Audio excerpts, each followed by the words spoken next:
नमस्कार, जोहार। आप देख रहे हैं चुनन न्यूज। मैं हूं निशा मिश्रा आपके साथ। हजारीबाग की उस बेटी के साथ जो बर्बरता हुई, उसके बाद से राजनीतिक गलियारों में भूचाल तो है ही। विपक्ष के नेता लगातार सीएम हेमंत सोरेन और उनकी राज्य की सुरक्षा व्यवस्था को आड़े हाथों ले रहे हैं। भारतीय जनता पार्टी लगातार अपना मोर्चा खोल रही है। कहना है कि अगर एक दो दिनों में अगर उस बच्चे के लिए इंसाफ निकल कर नहीं आता है तो आने वाले दिनों में बड़े आंदोलन का सामना करना पड़ेगा राज्य सरकार को। बता दें कि हेमंत सोरेन फिलहाल अपने राज्य में नहीं है, वो अपने पड़ोसी राज्य असम में है। विधानसभा चुनाव को लेकर अपनी पार्टी के लिए प्रचार प्रसार में जुटे हुए हैं और उनके पीछे इतना कुछ हो गया है। आपको बता दें कि लगातार चाहे वो इरफान अंसारी रहे हो, उनकी प्रतिक्रिया आई है। कांग्रेस के जो प्रदेश अध्यक्ष हैं उनका यहाँ पर बयान सामने आया है और अब भारतीय जनता पार्टी के जो प्रदेश अध्यक्ष है आदित्य साहू, उनका कहना है कि इस तरीके का जघन्य अपराध झारखंड में पहली बार देखने को मिला है। हालांकि भारतवर्ष में पहली बार नहीं है, कई ऐसे मामले सामने आए हैं जो इतिहास में दर्ज है और पिछले कई वर्षों में लगातार इस तरीके के मामले आ भी रहे हैं सामने।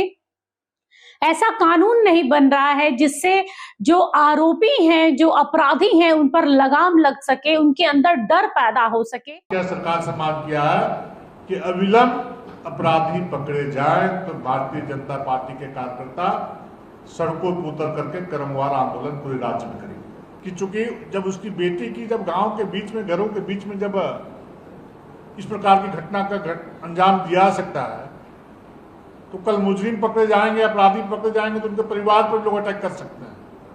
इसलिए उनकी सुरक्षा की मुकम्मल व्यवस्था की जाए और हमने मांग किया है कि एक सरकारी नौकरी उनके पिताजी को दें, क्योंकि मजदूरी करने का काम बाहर में कर रहे हैं, और मृतक परिवार को 50 लाख रुपया सरकार मुआवजा दे। तो प्रदेश में क्रमवार भारतीय जनता पार्टी के कार्यकर्ता इस विषय को लेकर के आंदोलन करेंगे।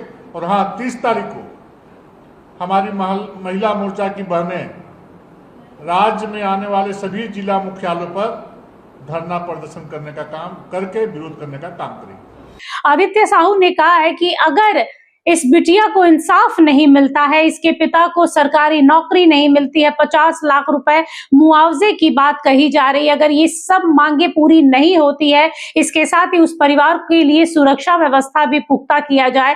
कल को अगर अपराधी पकड़ा जाता है तो उसके जो समर्थक हैं, जो परिजन है, कहीं इस परिवार पर हमला ना बोल दे, इसके लिए इनकी सुरक्षा व्यवस्था मुहैया कराना सरकार का ही दायित्व बनता है। अगर ये नहीं होता है तो सोमवार को हजारीबाग बंद करने का ऐलान किया गया है।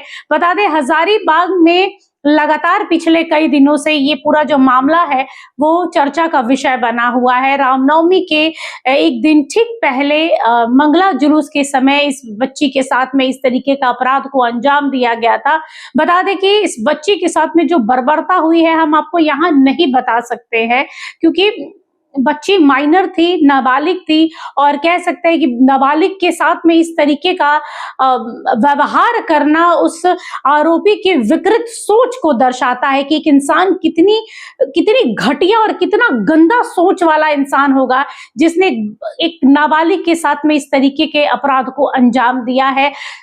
आग्रह है, राज्य सरकार से आग्रह है हाथ जोड़कर कि उन अपराधियों को जल्द से जल्द पकड़े। चूंकि इस पर एसआईटी का भी गठन किया गया है, मुस्तैदी से पुलिस लगी हुई है, एसआईटी की टीम लगी हुई है, लेकिन कहते हैं ना कि कभी कभी सब कुछ गलत होते जाता है। जब उस हालांकि जो जहां रखा गया था उस बच्ची के को, वहां से सारे एविडेंस को कलेक्ट कर लिया गया और उसी रात या दूसरे अगले दिन बारिश खूब भीषण हुई थी, जिसमें ये कहा जा रहा है कि सबूत मिट गए होंगे, या फिर चूंकि उस पूरे एरिया को घेरा नहीं गया था जिसकी वजह से एविडेंस के साथ में छेड़छाड़ हुआ होगा। कई लोग वहां जा रहे हैं, मीडिया कर्मी भी जा रहे हैं, पुलिस प्रशासन जा रहा है, आम जनता जा रही है, तो उन सबूतों के साथ में या जो एविडेंस वहां होंगे उसके साथ में छेड़छाड़ हो सकती है। लेकिन पुलिस अपनी ओर से उन्होंने कहा है कि नहीं भैया, हमने सारे एविडेंस कलेक्ट कर लिए हैं, कुछ कलेक्शन करना बाकी नहीं था, बाकी जांच जारी है। लेकिन भाजपा का ऐलान है कि आज शाम जुलूस निकलेगा और कल शाम मसाल जुलूस निकलेगा और इसके साथ ही सोमवार को हजारीबाग बंद का ऐलान किया गया है। कई मांगे रखी गई हैं। उस पीड़िता के पिता के लिए सरकारी नौकरी की मांग रखी गई है, 50 लाख मुआवजे की बात कही जा रही है, सुरक्षा व्यवस्था मुहैया कराने की बात कही जा रही है और इस बेटी को जल्द से जल्द इंसाफ दिलाने की कवायद में जुटा हुआ है पूरा हजारीबाग, पूरा शासन प्रशासन और खास तौर पर विपक्ष।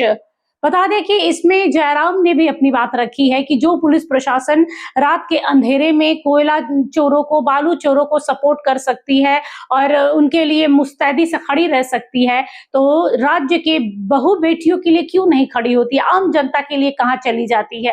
कई सवाल उठ रहे हैं। जब आपके राज्य में इस तरीके के अपराध सामने आते हैं ना, तब घूम फिरकर लॉ एंड ऑर्डर पर ही सवाल उठता है और उठना भी चाहिए। मैं ये नहीं कह सकती हूँ कि पर पर्सन पर एक सिक्योरिटी के लिए एक पुलिस वाला होना अनिवार्य, हमारे देश में ये संभव नहीं है क्योंकि जनसंख्या काफी है, लेकिन फिर भी आप अपने राज्य की सुरक्षा व्यवस्था उतना तो रखिए कि कम से कम बच्चे सुरक्षित हो, महिलाएं सुरक्षित हो। फिलहाल इस खबर पर बस इतना ही। हजारीबाग सोमवार को बंद का ऐलान किया गया। आप देखते हैं राज्य सरकार, शासन प्रशासन पर क्या असर पड़ता है। फिलहाल के लिए इस खबर पर बस इतना ही। देखते रहिए HNN न्यूज़। नमस्कार, जोहार।